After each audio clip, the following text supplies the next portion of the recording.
है विकसित भारत का सपना 2047, लेकिन हमारी करेंसी डेप्रिशिएट हो रही है। सोसाइटी जनरल की कंसल्टिंग आर्म बर्नस्टीन ने एक रिपोर्ट कल एक रिलीज की, 23 कल मतलब 23 अप्रैल को एक ओपन लेटर उन्होंने हमारे प्रधानमंत्री को लिखा। उन्होंने ये 8 फैक्टर्स आइडेंटिफाई किए जो इंडिया के लिए स्ट्रक्चरली डेफिशिएंट है। ये 8 फैक्टर ही प्राइमरी रीजन है क्यों हमारी करेंसी डेप्रिशिएट हो रही। हर बार की तरह इस बार हमने अपने इस चीट शीट में जो हम आपको प्रेजेंटेशन के बाद शेयर करते हैं, उसमें हमने सिर्फ फोटोग्राफ्स और इमेजेस नहीं रखी है, हमने इस बार डिटेल्ड कॉन्टेक्स्ट भी यहाँ पे डाला है, ताकि सेशन के बाद अगर आप रिकॉर्डिंग देखें या अगर आप इस चीट शीट को पढ़ते हैं तो भी आप चीजों को वापस से रिकलेक्ट कर सकते हैं। So this time our presentation is more detailed, more elaborative with lot of text so that you can refer it subsequently based on your requirement. So आइए देखते हैं 8 वो क्या चीजें हैं। सबसे पहली जो हमारे पास आज बड़ी दुविधा है, एआई की इम्प्लीमेंटेशन की वजह से 1 से 1.5 करोड़ लोग, around 1.5 crore people who are employed into AI industry into entry level operations। Engineering pass करके जो बच्चा किसी कैपजेमिनी या WNS ग्लोबल या कॉग्निजेंट में लगता है डेटा एंट्री ऑपरेटर या डेटा एसिमिलेशन ऑपरेटर के तौर पर, there are certain chats. Let me stop and see what people are writing in the chat box.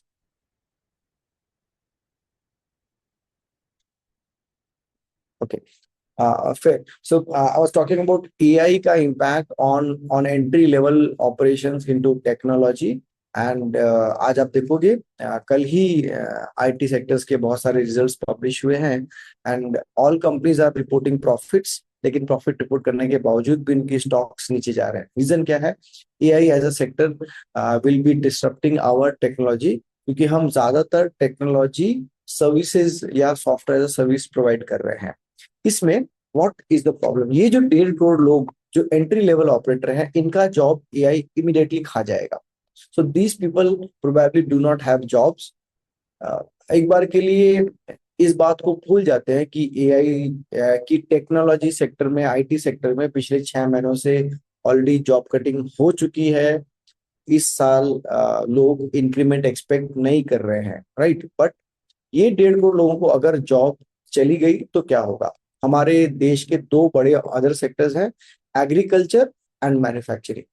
Agriculture में ऑलरेडी हमारी 45% आबादी एम्प्लॉयड है, लेकिन वो हमारी जीडीपी का सिर्फ 15 से 16% कंट्रीब्यूट करती है। क्यों? हम जानते हैं फ्रैगमेंटेड होल्डिंग्स, इंपोर्टेड फर्टिलाइजर्स, ये हमारे एग्रीकल्चर सेक्टर की सबसे बड़ी दुविधा है। आज भी हमारी ईल्ड पर हेक्टर, अनाज उगाने की क्षमता पर हेक्टर स्टिल लोएस्ट, क्योंकि छोटे किसान महंगे उपकरण यूज करके अपनी उपज नहीं बढ़ा सकते। तो क्या एग्रीकल्चर इन 1.5 करोड़ लोगों को नौकरी दे सकता है? नहीं। लेट्स टॉक अबाउट मैन्युफैक्चरिंग, जिसमें steel, cement, cars are our biggest sectors. हम बात कर रहे थे China +1 as a manufacturing hub for the world. क्या हमारा मैन्युफैक्चरिंग सेक्टर इन 1.5 करोड़ लोगों को नौकरी दे सकता है? हमारा मैन्युफैक्चरिंग सेक्टर 16 से 17% ऑफ जीडीपी पे स्टैग्नेंट है। It is highly labour intensive and it is highly dependent on imported inputs. तो ये मैन्युफैक्चरिंग सेक्टर जो है हमारा, this is not going to absorb the shock created by the AI wave. So this is something which is glaring on our face and is the hard truth. One reason why our economy looks weak to a foreign investor, why they are pulling out money from India, and why our currency is depreciating. Another big segment, and this is something which we all completely missed out. Bernstein अपनी report में बात करते हैं, भारतीय policy makers अभी भी manufacturing या infrastructure या हाईवेज या कार्स ऐसी इंडस्ट्रीज पे फोकस कर रहे हैं, जबकि हमारे देश की लाइफलाइन है railways. If you talk about, मैं दिल्ली में हूँ, मेट्रो मैंने ट्रैवल किया है। सो दिल्ली का जो एरिया है that is almost similar to the area of Tokyo, and if you look at the frequency of metro trains, Tarun, there are 2 people in the waiting room, please let them in. there are two people in the waiting room, please let them in. So अब हम बात कर रहे थे Tokyo की। Tokyo में metro की frequency कुछ इस तरीके से है कि एक मेट्रो जाती है और उसके पीछे पीछे दूसरी मेट्रो आती है। So people do not have to plan कि मैं 6:25 वाली मेट्रो पकड़ूंगा। So the frequency is so high, and because the frequency is high, people can completely abolish their personal cars for that travel. एक बढ़ती हुई आबादी के देश में, एक बढ़ती हुई जनसंख्या जो रूरल से अर्बन एरिया में शिफ्ट हो रही है, इस तरीके की impetus on policy initiatives towards public transport has to be taken care of. आज भी हमारी बसों में ट्रैवल करना ऑलमोस्ट मुश्किल है। तो उससे हम आगे और बढ़ नहीं सकते। We have to focus on railways and transport as an infrastructure. मैं भी बैंगलोर गया था। Travelling from airport to my destination was actually painful. So meeting time आधे घंटे का था, लेकिन एयरपोर्ट से उनके ऑफिस पहुंचने में 2.25 घंटे लगे। जाते समय पीक ऑफिस में उनके ऑफिस से वापस एयरपोर्ट पहुंचने में 3.25 घंटा लगा। So it does not make sense to travel in that kind of scenario. So these are certain important issues which our economy still faces. Crude oil imports, which is again dependent on our EVs, our battery segment. हम बात कर रहे हैं semiconductor as an industry को evolve करने की, but आज भी हम research and development पे as an economy 0.6% of GDP खर्च करते हैं। डेवलप्ड नेशंस के बारे में बात करें तो they are spending close to 15, 20, 30, 35% of their GDP into research and development. How are we going to expect to be an AI superpower or an AI giver to the world with this kind of R&D? आप और मैं शोध करके ये नहीं बता पाएंगे कि एक ऐसी फार्मास्यूटिकल ड्रग या दवाई जो भारत ने इजाद की हो। We are mostly generic pharmaceutical companies and who are mass producers. अभी पीछे मार्च में इलाई लिली का ओजेम्पिक वेट लॉस ड्रग का पेटेंट एक्सपायर हुआ, and all of our Indian pharmaceutical companies are vying up to bring down to mass produce that weight loss drug and grab a share of the market. आज जब ये product कॉमोडिटाइज हो गया है weight loss का, तो उसमें मार्जिन नहीं बनेगा, तो उसमें प्रॉफिट नहीं आएगा। Profit was when novo Nordisk evolved the weight loss drug. Profit was when Eli Lilly in the last 2-3 years supplied this at $1,000 monthly subscription, $1,000 monthly subscription to people who are willing to do weight loss. So इस phase में जब ये बना तब profit बना। आने वाले phase में when we do more generic pharma imports, we will not make profits in these cases. So these are certain important concern areas where as an economy, as an policy, we should be aware. While we are not in the decision making capacity to improvise any of this area, either tech or agri or manufacturing or rail transportation or R&D, but we should be aware that these are our weak points. एक अच्छा निवेशक वो होता है जो अपनी सक्षमता और अपनी दुर्बलता दोनों जाने। ये हमारी लिमिटेशंस हैं। मैं नासिम निकोलस तालिब को पढ़ रहा था and he was talking about a novel called fragile and anti fragile. Fragile क्या होता है? कांच। एक कांच का टुकड़ा अगर उस पर चोट लगी तो वो टूट सकता है, सो इट इज फ्रेजाइल।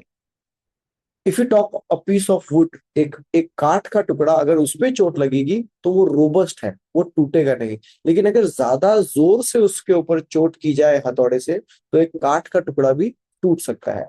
सो काठ का टुकड़ा एंटी फ्रेजाइल नहीं है, इट इज रोबस्ट। फ्रेजाइल जो टूट सकता है, रोबस्ट जो थोड़ी जोर से मारने से टूट सकता है। एंटी फ्रेजाइल वो होता है जो ज्यादा चोट लगने पर ज्यादा बेहतर निखर के बाहर आए, मतलब जिसे चोट लगने से फायदा हो। क्या ऐसी कोई कॉमोडिटी आपके ध्यान में है? लेट्स टॉक अबाउट रबड़।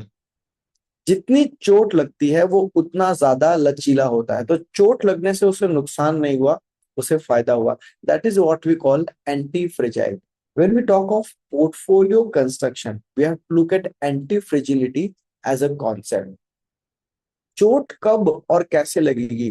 टैरिफ से लगेगी, या ऑयल के बढ़ते दामों से लगेगी, या इन्फ्लेशन से लगेगी, या बढ़ते इंटरेस्ट रेट से लगेगी, या एआई के डिसरप्शन से लगेगी या प्रॉफिटेबिलिटी पे लगेगी, तो चोट कब लगेगी when our business is going to get impacted, that we don't know. But if we make a model which is anti-fragile, it makes a lot more sense to our portfolio. I'll give you another example. In the recent, we sit in a co-working space और हमारे साथ यहाँ पे एक travel वाले बैठते हैं, और पिछले 2 महीनों में, बिकॉज आप जान रहे हो ट्रैवल जो मिडिल ईस्ट से होकर के यूरोपियन या डेवलप्ड नेशंस की तरफ जाता है is completely stop. Foreign tourism is largely largely at a stand still. तो एक ट्रैवल कंपनी ने अपने 7-8 एम्प्लॉयज को निकाल दिया. सो ऐसे सिनेरियो में जब एक अनफोर्चुनेट घटना घटी तो उनका बिजनेस रोबस्ट था लेकिन टूट गया. ऐसे सिनेरियो में जब पिछले 2 साल से भारतीय बाजार ने कोई रिटर्न जनरेट नहीं किया, तो हमारे साथ और भी कम्युनिटी में फाइनेंशियल एडवाइजर्स जुड़े हुए हैं जिन्हें नया बिजनेस नहीं मिला, तो उन्हें दिक्कत हो रही है. उनका बिजनेस फ्रेजाइल नहीं है बट उनका रोबस्ट है, but it is not making money in the currency. उन्हें नए क्लाइंट्स, नए निवेशक नहीं मिल रहे हैं. निवेशक फिलहाल बाजार से दूर भाग रहे हैं.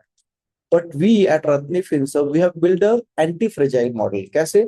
हम सिर्फ उन निवेशकों के साथ काम करते हैं जो सरकारी संस्थाओं से रिटायर होते हैं. Now in the last 20 months, पिछले सितंबर 2024 से अभी तक में, हर सरकारी संस्था से, हर गवर्नमेंट ऑर्गेनाइजेशन से हर महीने बहुत सारे लोग रिटायर हो रहे हैं. So we are getting more clients in today scenario. And आज के पहले वो लोग बैंक फ्रॉड से चिंतित नहीं थे. So they are more actively looking for advisers. So we are gaining from this fragile movement and our model has become anti-fragile. I hope I was able to give you an example, a real life example, how we are gaining momentum in this scenario by making our model anti-fragile. Same is the way we look at your portfolio. जब हम आपका portfolio construct करते हैं तो हम एक anti fragile portfolio बनाने की कोशिश करते हैं. आइए पहले देखते हैं फ्रेजिलिटी के रीजंस क्या है, और अंत में हम देखेंगे एंटी फ्रेजाइल पोर्टफोलियो आप कैसे बना सकते हो. राइट. रूपी डेप्रिसिएशन का immediate first, so we are gearing up. I will take you to a very higher level but at a very slow pace. हम जानते हैं रुपया अगर डेप्रिशिएट होता है डॉलर के मुकाबले, तो हमारे देश के जो एक्सपोर्ट ओरिएंटेड सेक्टर्स हैं, generic pharma, IT services, textiles, और बहुत सारे इंडियंस हैं जो विदेशों में काम करते हैं और अपने घर पे डॉलर पैसा वापस भेजते हैं. तो इन 4 सेक्टर्स में banking, pharma, generic pharma, IT, deliverable services, textiles, इनको फायदा होना चाहिए रुपए के डेप्रिशिएट होने से. वहीं कुछ ऐसे सेक्टर्स हैं जैसे तेल, aviation, fertiliser, electronic equipments and foreign currency debt. Foreign currency debt मतलब रिलायंस इंडस्ट्रीज या एनटीपीसी ने विदेशी बाजार में डॉलर ओरिएंटेड डेट लिया है. So instead of borrowing from, मतलब while borrowing from Indian markets, they have also borrowed from the foreign markets. तो जब कोई कंपनी विदेशी बाजार से पैसा उठाती है डॉलर में, रुपए डेप्रिशिएट होने की वजह से उनकी लोन अमाउंट रुपी टर्म्स में बढ़ गई, उस लोन के ऊपर इंटरेस्ट भी बढ़ गया. सो this is a negative impact on certain sectors which are import dependent. So we still import a huge amount of crude and gas. We still import a huge amount of electronics and electrical equipments from China and from the other nations. Aviation fuel, fertilizers. So ये वो sectors हैं जो रुपए के depreciate होने से नुकसान झेलते हैं. आपके समझने के लिए हमने इन दोनों स्लाइड्स में ऐसे स्टॉक्स के नाम भी लिखे हैं जिन्हें आमतौर पर इस तरीके के रुपए के एप्रिसिएशन से, रुपए के डेप्रिसिएशन से फायदा या रुपए के डेप्रिसिएशन से नुकसान हुआ है. आप इस सेमिनार के बाद जब हम आपको ये चीट शीट देंगे तो आप इन शेयर्स की, इन कंपनियों के शेयर्स को ट्रैक कर सकते हो, पिछले 2 महीने, पिछले 6 महीने, पिछले 9 महीने का, और आपको ये चीज दिखेगी. But that does not means that this is an advice. ये एडवाइस नहीं है, this is for your nominal understanding, ताकि आप समझे रुपए के डेप्रिसिएशन से अगर आपके पोर्टफोलियो में कोई ऐसा स्टॉक है जो नेगेटिवली इम्पैक्ट है तो उससे बाहर निकले. अगर आपके पोर्टफोलियो में कोई ऐसा स्टॉक नहीं है जिसे फायदा हो सकता है तो उसे ऐड करें. लेकिन उसके पहले एक सेकेंड लेवल ऑफ रिसर्च जरूरी है. फर्स्ट लेवल रिसर्च पे हमने देखा रुपए के डेप्रिसिएशन से आईटी सर्विसेज को फायदा होना चाहिए। आइए देखते हैं क्या एक्चुअली ऐसा हुआ। Let me take you to the IT sector. ये जेपी मॉर्गन के टारगेट प्राइसेस हैं एंड सिर्फ एक दो तीन नहीं, सारी आईटी कंपनियों के टारगेट प्राइस उन्होंने डाउनवर्ड रिवाइज किए हैं। इंडिया का IT sector today is down by, IT index is down by 25%। आप सोच रहे होगे मैं मजाक कर रहा हूं, नहीं, मैं अभी आपको कह रहा था कि रुपए के डेप्रिसिएशन से आईटी सेक्टर को फायदा होना चाहिए, लेकिन यहाँ पे एक्चुअल नुकसान हुआ। ऐसा तभी होता है, ये नुकसान आपके पोर्टफोलियो में भी हो जाता अगर आप कोई सोशल मीडिया रील देख करके इस समय में आईटी सेक्टर में या इससे पहले आईटी सेक्टर में बिना देखे आपने निवेश कर दिया। यहाँ पे सेकेंड लेवल इम्पैक्ट को समझने की जरूरत है। सेकेंड लेवल इम्पैक्ट क्या है? आईटी सेक्टर में डेप्रिसिएशन होने की वजह से, एआई के इम्प्लीमेंट होने की वजह से करीब 1.5 करोड़ लोग ऐसे हैं जिनके जॉब्स जाने की संभावना है। ये वो लोग हैं जो आज हैदराबाद में ग्लोबल कैपेसिटी सेंटर्स में या बैंगलोर में या गुड़गांव में या नोएडा में काम कर रहे हैं। ये वो लोग हैं जिनकी उम्र 23 से 35 के बीच में है। ये वो लोग हैं जिनके पास पर्सनल लोन्स हैं, क्रेडिट कार्ड्स हैं, एजुकेशन लोन्स हैं, व्हीकल लोन है। ये ऐसे लोन्स हैं जिन लोन्स पे एसेट बिल्डिंग का अप्रोच नहीं है, ये कंजम्पशन लोन्स है। आपने टीवी खरीदा लोन पे, आपने गाड़ी खरीदी लोन पे, आपने अपने एक पार्टी थ्रू की क्रेडिट कार्ड के लोन पे, आपने एक पर्सनल लोन लिया। These are not asset building loan. Home loan is an asset building loan. तो ये वो लोन्स हैं और ये वो लोग ले रहे हैं जो आईटी सेक्टर में काम कर रहे हैं। अब उन्हें दिख रहा है कि उनकी नौकरी कभी भी जा सकती है। उन्हें ये भी दिख रहा है कि इस साल इंक्रीमेंट नहीं मिलने वाला है। चांसेस आर वेरी हाई कि इनमें से कुछ लोग अपने लोन पे डिफॉल्ट करें, और this is a second level impact. ये लोग कहाँ से बोरो करते हैं? स्मॉल फाइनेंस बैंक से, सैलरी एडवांसेस से या क्रेडिट कार्ड से। So there could be a second line negative impact of AI into India's credit segment, personal credit segment. अगर आपने इसको नहीं समझा और इसको बिना समझे अगर आपने आईटी एज अ सेक्टर में या आईटी की वजह से बैंकिंग में आने वाले बूम में एक्सपेक्ट करके निवेश किया, तो आपका पैसा डूब जाएगा। So this is the second level impact which we should understand by before investing. Another important thing कि आईटी में जब हम एक्सपेक्ट कर रहे हैं कि एआई से तेजी आएगी, तो उल्टा क्यों हो रहा है? Because Indian IT sector is mostly a service provider, but with in IT जहां पर बिग विग्स आईटी के बड़े जायंट्स को नुकसान हो रहा है, वहीं उसी आईटी सेक्टर में जो छोटे प्लेयर्स हैं, Persistent, Mphasis, Coforge, Oracle Financial Services, Happiest Minds, Mindtree, इन्हें फायदा हो रहा है। क्यों? आइए देखते हैं। एक या दो मॉडल मैं आपसे डिस्कस करूंगा, और आ, इस बार हमने आपके लिए यूनिक किया है इस चीट शीट में। इन कंपनीज के जो यूनिक पॉइंट्स हैं वो हमने मेंशन किए हैं पूरे डिटेल में। तो मैं बात करता हूं ओरेकल फाइनेंशियल सर्विसेज की, जिसका सॉफ्टवेयर आज के दिन ज्यादातर बैंक्स या फाइनेंशियल सर्विसेज कंपनीज यूज करती है। तो बैंक्स ओरेकल के फाइनेंशियल सिस्टम्स यूज कर रही है। तो ओरेकल ने क्या किया? Instead of giving the bank a new AI based system, उन्होंने एग्जिस्टिंग मॉडल जो बैंक यूज कर रही है, जो सॉफ्टवेयर बैंक यूज कर रही है, उसमें एआई को इम्प्लीमेंट किया। ऐसा करने से बैंक को एक नए इंफ्रास्ट्रक्चर पे जाने की जरूरत नहीं पड़ी, या कोई फाइनेंशियल सर्विसेज कंपनी है या कोई लेंडिंग कंपनी है तो उसे नए सॉफ्टवेयर पे जाने की जरूरत नहीं पड़ेगी।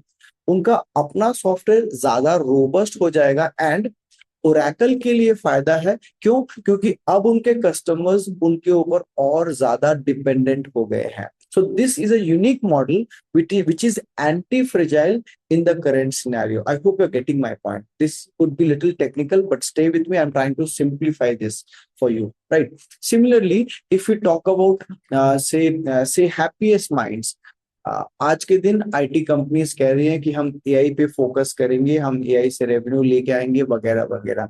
हैप्पीएस्ट माइंड छोटी आईटी कंपनी है जिसने ये डिक्लेयर किया है कि हम सिर्फ एआई को अडॉप्ट नहीं करेंगे, we are now forecasting how much revenue we will be generating from AI focused initiatives.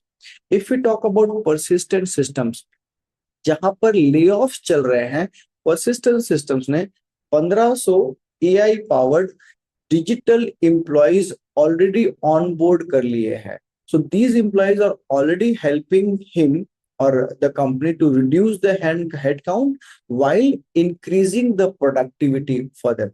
These are unique small IT models which are anti-fragile and which has gone significant momentum and which has got revenues from AI-oriented workforce. So while AI के वजह से IT as a sector में 25% 30% fall हुआ है, कुछ shares हैं जो 40-50% down है, विप्रो जैसे कुछ ऐसे भी शेयर्स हैं जो एआई से बेनिफिट कर रहे हैं. इनको समझना, उनके बिजनेस मॉडल को समझना और समझकर फिर निवेश करना ही समझदारी है. Going back to our segment, we understood AI and its impact. Now let's talk about oil and its impact. India imports oil. Everybody knows around 80% of its oil. But the problem is, तेल के दाम बढ़ने से oil refining companies, FMCG, chemicals, tires, paints, aviation, इन सारी कंपनियों के margins पे इम्पैक्ट होता है. So these companies are fragile against crude. Anti fragile कौन है?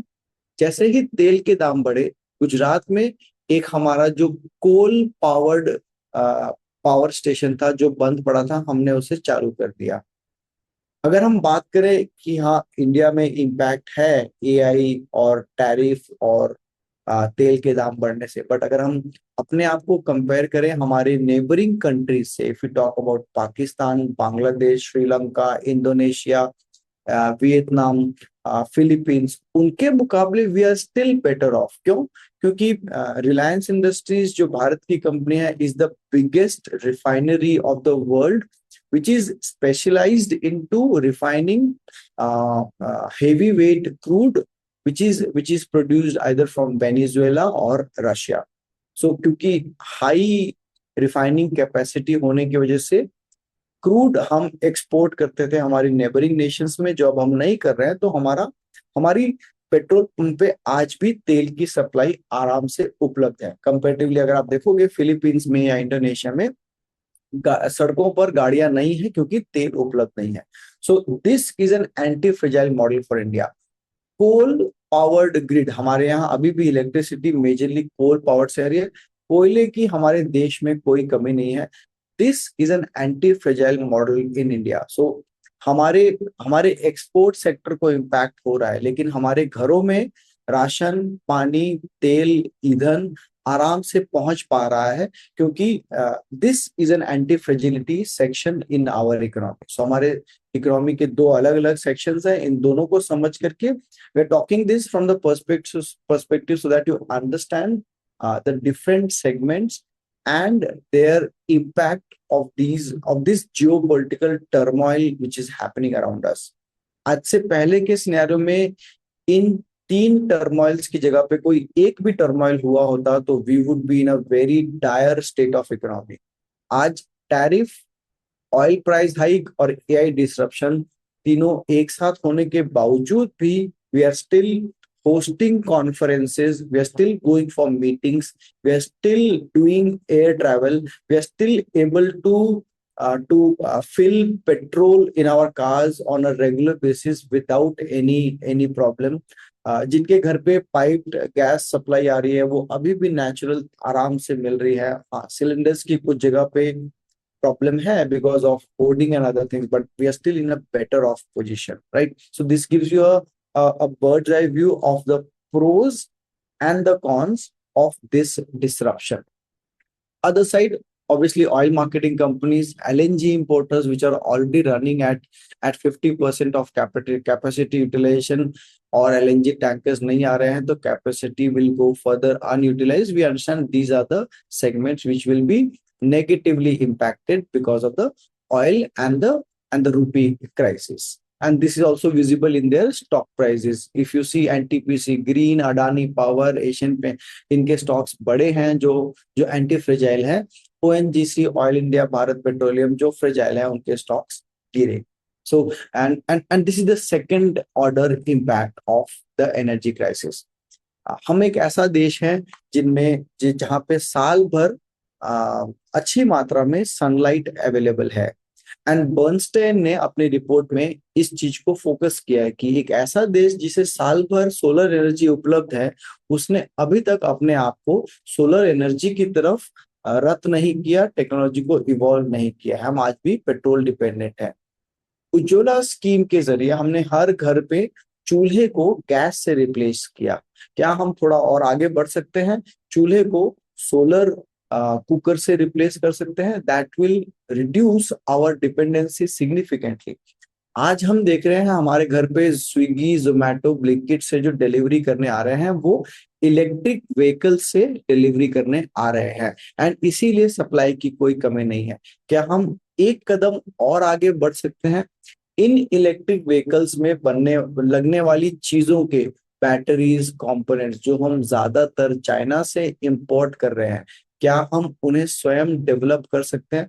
I am probably talking what as a researcher we should be doing and where lies the opportunity. क्योंकि अगर हमें लग रहा है कि बैटरी बनाने वाली कंपनियां या स्टोरेज वाली कंपनियां हमारे लिए एक अच्छा निवेश का उपक्रम है अभी, तो मैं आपको बताऊं, battery is in focus because of energy disruption, but because of tariff, energy और टैरिफ दोनों एक साथ बम फटे.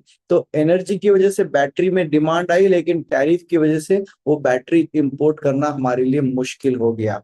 सो एक एक पॉजिटिव और एक नेगेटिव दोनों आपस में नलिफाई कर दिया, and this becomes a pain point for us. Renewables में we have enough resources, but are we actually utilising it? So these are certain factors which are creating, which will give you more insight, deeper insight on what segments do we look into. Induction panels, electrical appliances. Immediately after the LNG crisis was published, people started to buy these induction cooktops. After a point cooktops की supply बंद हो गई. क्यों? क्योंकि उस cooktop में लगने वाला one major equipment, photovoltaics, was imported from China. So tariff has cut off the supply, and we are now in a dire state. Instead of having enough solar power supply throughout the year, we are still not able to switch from fossil fuel to renewable energy. So these are some of the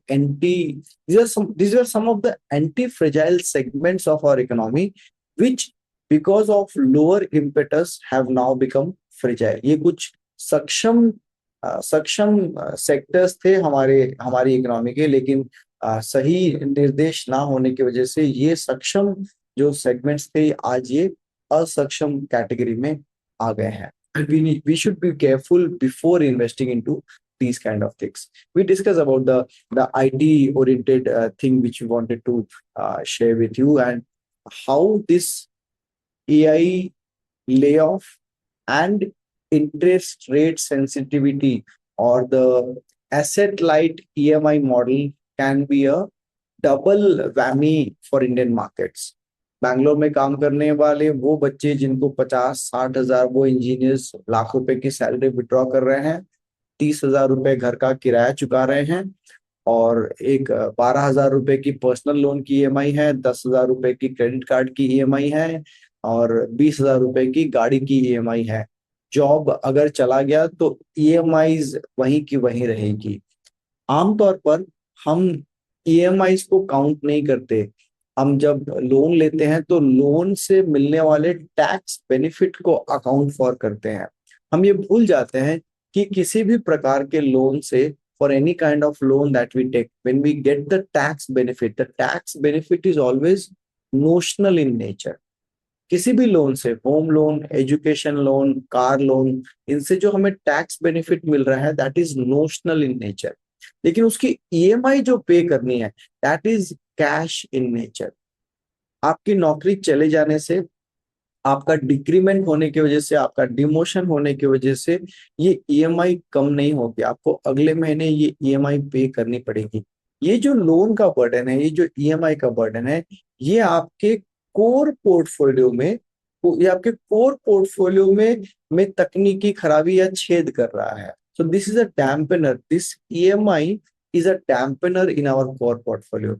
मैं आमतौर पर आप सबसे कई बार कह चुका हूं और हमेशा कहता हूं कि हमारी इंडियन सोसाइटी क्रेडिट की सोसाइटी नहीं रही है, because all of us know, मेरे ग्रैंडफादर ने जो मकान बनाया नहीं, बट उन्हें जो जो मकान मिला वो एंसेस्ट्रल मकान था, और मेरे पिताजी ने जो मकान बनाया वो अपने पैसों से बनाया। बट आज एक जनरेशन आ गई है जो मकान ईएमआई पे बना रहे हैं, गाड़ियां ईएमआई पे खरीद रहे हैं, मोबाइल फोन ईएमआई पे खरीद रहे हैं, लैपटॉप्स ईएमआई पे ले रहे हैं, कुछ लोग लाइफस्टाइल शॉपिंग भी क्रेडिट कार्ड पे कर रहे हैं, which is also an EMI. So this credit is a western culture which is specifically incentivized for people to spend more, and this is a culture of a capital intensive society, एक ऐसी society जहां पे capital भारी मात्रा में उपलब्ध हो। India is not a capital intensive society. बहुत ज्यादा समय नहीं हुआ हमें capital intensive sectors mutual funds में निवेश करते हुए। आज के पहले तक हम लोग सोना चांदी और प्रॉपर्टी, जड़ से जुड़े हुए एसेट्स में ही निवेश करते आए हैं, और जो एसेट्स जड़ से जुड़े हुए होते हैं वो देश की विकास में या कैपिटल फॉर्मेशन में मदद नहीं करते। आपने 1980 के दशक में 20 लाख रुपए में मकान खरीदा, आज उस मकान की वैल्यू 2 करोड़ रुपए हो गई है। ये आपके दिमाग में है कि उसकी वैल्यू 2 करोड़ रुपए हो गई, लेकिन क्या आपके वो 2 करोड़ रुपए किसी भी तरीके से आपके बैंक के खाते में आए? नहीं आए। अगर आपके बैंक में वो 2 करोड़ रुपए नहीं आए तो वो खाते हमारी इकोनॉमी का हिस्सा नहीं बने। सो योर लैंड पार्सल, तभी भी 1 बीघा थी जमीन, आज भी 1 बीघा ही है वो। तब दाम 20 लाख था, आज 2 करोड़ रुपए हो गया। And that's a notional capital, that is not creating capital for our economy. And that is where when we shift a small portion, I am not against this, मैं इसके अगेंस्ट नहीं हूं।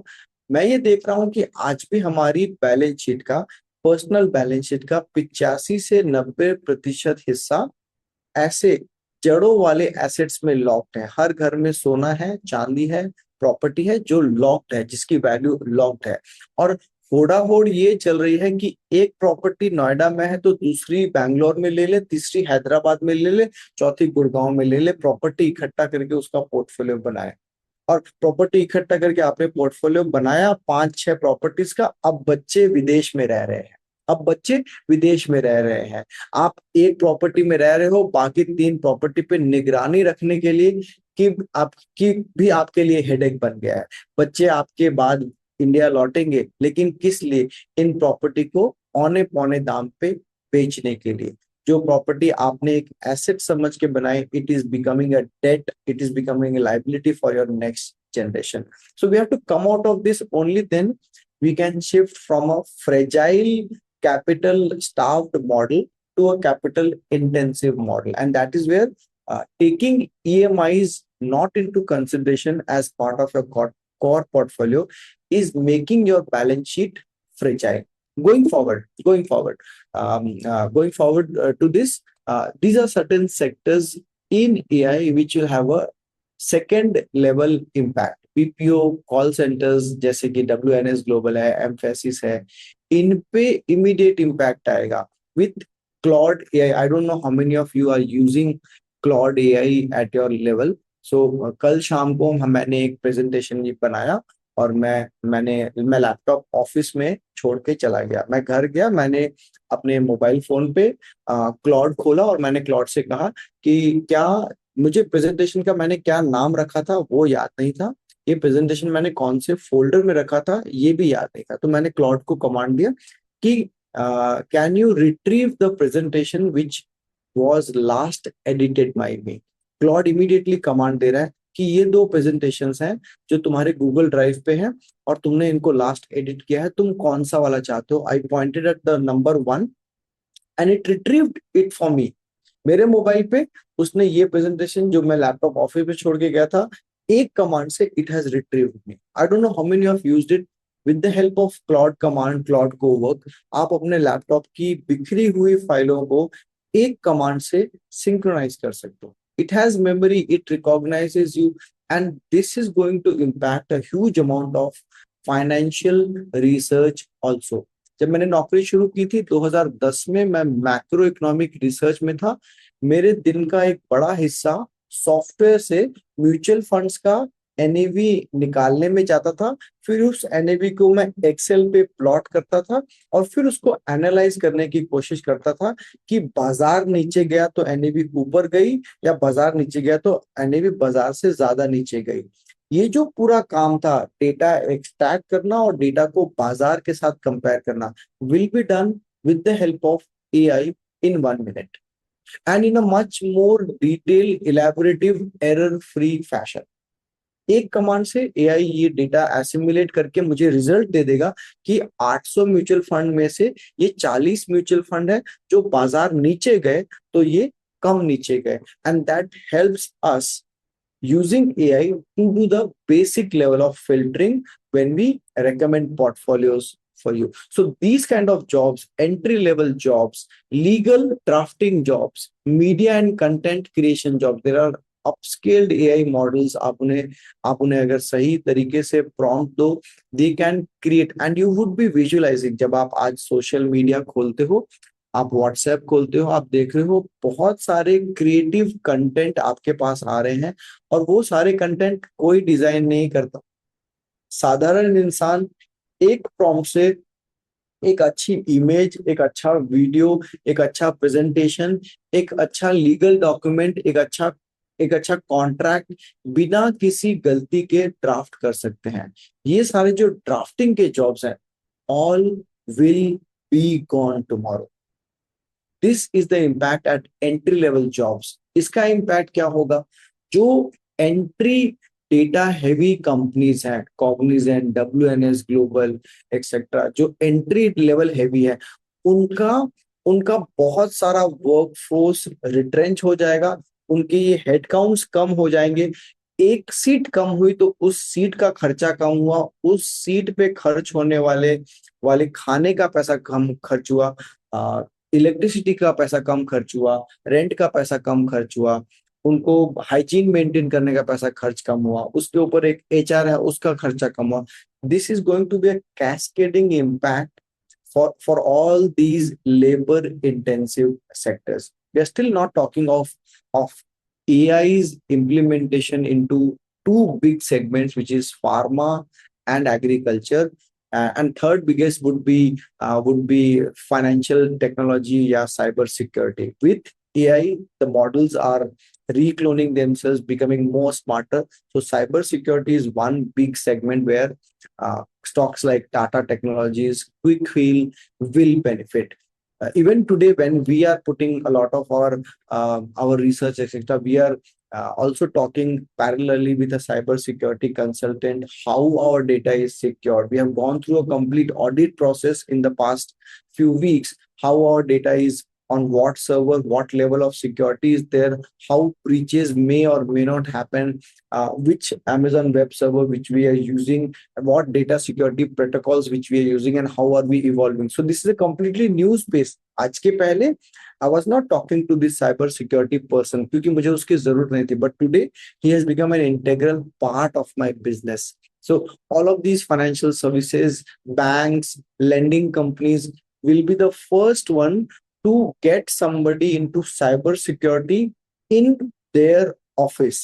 अगर पुराने जमाने में ऑफिस में एक एचआर का होना जरूरी था, आज के जमाने में एचआर नहीं है लेकिन साइबर सिक्योरिटी का बंदा हर ऑफिस में है, एआई टेक पर्सन हर ऑफिस में। So these are certain new segments which are being created.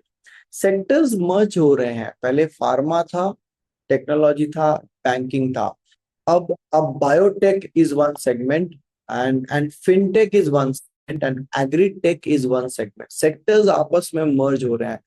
the lines between sectors are very fungible. These are very nuanced lines where new sectors are evolving, and as an the The primary idea behind this is, as an individual investor, for me to gauge the impact of this at a bird's eye level, कि तेल का दाम अगर बढ़ गया तो oil marketing company को नुकसान होगा और मैं उसके स्टॉक बेच दूं, will be a false decision to do.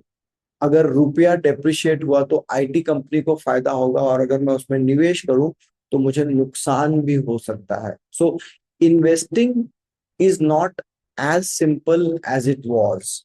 It is also evolving, and probably it's the biggest segment which is being significantly impacted with the evolution of technology. That's where, when we talked in the last segment of creating an anti-fragile portfolio, coming to the conclusion, we have impact from tariffs, we have impact from crude prices, we are being impacted with, say, the depreciation of the rupee and its cascading impact on our interest rates, etc. How do we create an anti-fragile portfolio out of this? First rule, create a core portfolio out of banking and PSU debt fund. आपके FD में रखा हुआ पैसा बिल्कुल भी safe नहीं है. With the evolution of technology, आपके बैंक का data can be easily accessed, and probably with more technology, you can be a victim of a bank fraud. But once you move out the money from a bank, put it into a trust, a mutual fund trust, then the money becomes rock solid, anti-fragile. आपका core portfolio 1 से 1.25 crore, 2 crore, depending on your monthly expenditure, should be into banking and PSU debt funds. सिर्फ banking and PSU debt funds इसलिए क्योंकि उनके portfolio में सिर्फ bank और government companies के बॉन्ड्स हो सकते हैं, जिन्होंने कोविड में, ग्लोबल फाइनेंशियल क्राइसिस में कभी डिफॉल्ट नहीं किया. So the default risk is protected. Interest rate ऊपर नीचे होते रहेंगे, but that is not in our control, but the capital is protected. तो 1 से 1.25 करोड़, 1.5 करोड़, 2 करोड़ का कोर पोर्टफोलियो बैंकिंग फंड में रखने के बाद, नाउ दिस 1 से 2 करोड़ का जो मैं फिगर बता रहा हूं, this is based on your monthly expenditure. एक और एग्जांपल जो मैंने पिछली बार दिया था, so that I am being red in correct context. Suppose आपका महीने का खर्चा 50,000 ही है, साल का खर्चा 6 लाख रुपए है, लेकिन 50,000 रुपए में से आपकी 30,000 रुपए की पेंशन आ रही है. 30,000 की पेंशन आ रही है, तो पेंशन तो आपको लाइफ लॉन्ग आती रहेगी. तो आपको कोर पोर्टफोलियो सिर्फ 20,000 के ऊपर बनाने की जरूरत है. 20,000 का मतलब साल का 2,40,000. अगर फिगर को 2 लाख पकड़े, 2 lakh divide by 5%, that gives you a figure of, say maybe what व्हाट 70-80 लाख रुपीज. सो आपका कोर पोर्टफोलियो 1.25 करोड़ से घट के 60 लाख रुपए का हो गया. तो depending on your requirement, actual requirement, you should construct your core portfolio. आमतौर पर हम ये समझते हैं कि आपका कोर पोर्टफोलियो इतना बड़ा होना चाहिए और सैटेलाइट पोर्टफोलियो छोटा होना चाहिए, परंतु ऐसा नहीं होता. अगर आप बड़े निवेशकों, फैमिली ऑफिसेज, एचएनआईज, अल्ट्रा एचएनआईज को देखोगे, उनका कोर पोर्टफोलियो हमेशा छोटा सा होता है. And core portfolio for every Indian investor ranges between 50 lakhs to maximum 5 crores. मैंने किसी का कोर पोर्टफोलियो आज तक 5 करोड़ से बड़ा नहीं देखा. We manage family offices also. 5 crore से बड़ा कोर पोर्टफोलियो, जो महीने का 2.5 लाख रुपए खर्च कर रहे हैं, 5 लाख रुपए खर्च कर रहे हैं, उनका भी कोर पोर्टफोलियो 5 करोड़ से बड़ा नहीं है. बट उनकी नेटवर्थ 1,000 करोड़ है, तो उस 1,000 करोड़ में 5 करोड़ कोर है, बाकी 995 crore is satellite portfolio. This satellite portfolio में diversification across sectors, across investment styles, across geographies make your portfolio anti fragile. आज क्योंकि हम बैठे हैं और स्पेसिफिकली बात कर रहे हैं ग्लोबल मार्केट इम्पैक्ट के, आज के सिनेरियो में आपके पोर्टफोलियो में इंडियन इक्विटी के साथ साथ गोल्ड एंड सिल्वर होना एब्सोल्युटली नेसेसिटी है. गोल्ड एंड सिल्वर के साथ में आपके पोर्टफोलियो में ग्लोबल इक्विटी का प्रेजेंस होना is making your portfolio anti-fragile. I will repeat again. In the last 20 or 22 months, when the Indian markets have not performed, इस पीरियड में foreign markets like China, Taiwan, US, Korea, Vietnam has given double-digit returns within the range of 30% to 90%. Add it up with 10% rupee depreciation, the portfolios have doubled up. रुपए के depreciation होने से आपका global portfolio anti fragile हो गया. विदेशी बाजार में निवेश करने से आपका टोटल पोर्टफोलियो एंटी फ्रेजाइल हो गया. तो जहां हम समझते हैं कि विदेश में निवेश करना रिस्कियर है, आप एक फॉरेन इंस्टीट्यूशनल इन्वेस्टर के नजरिए से अगर देखेंगे, आज जो एक विदेशी निवेशक को भारत में नजर आता है, आज हमें एक फॉरेन इंस्टीट्यूशनल इन्वेस्टर की तरीके से वही चीजें बाहर नजर आना चाहिए.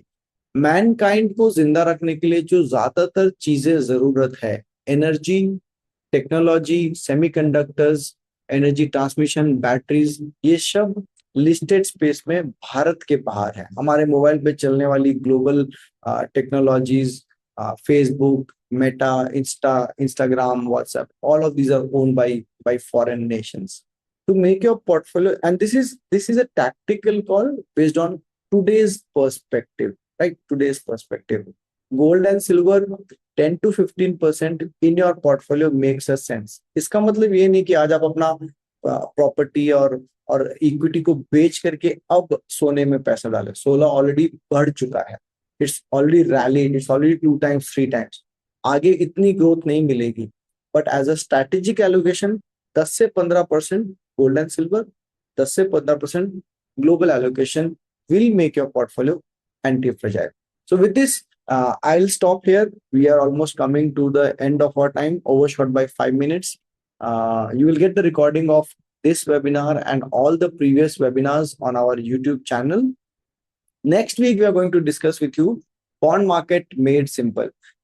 कोर पोर्टफोलियो में बॉन्ड्स में निवेश कैसे करें, भारत में किस तरीके के बॉन्ड्स उपलब्ध हैं, बॉन्ड मार्केट में प्राइसिंग कैसे डिटरमाइन होती है. अगर आप एक रिटेल निवेशक होकर के 10 लाख रुपए का एक बॉन्ड खरीदना चाहते हो, तो वो बॉन्ड आप कहां से खरीद सकते हो, उसका प्राइस कैसे ट्रैक कर सकते हो.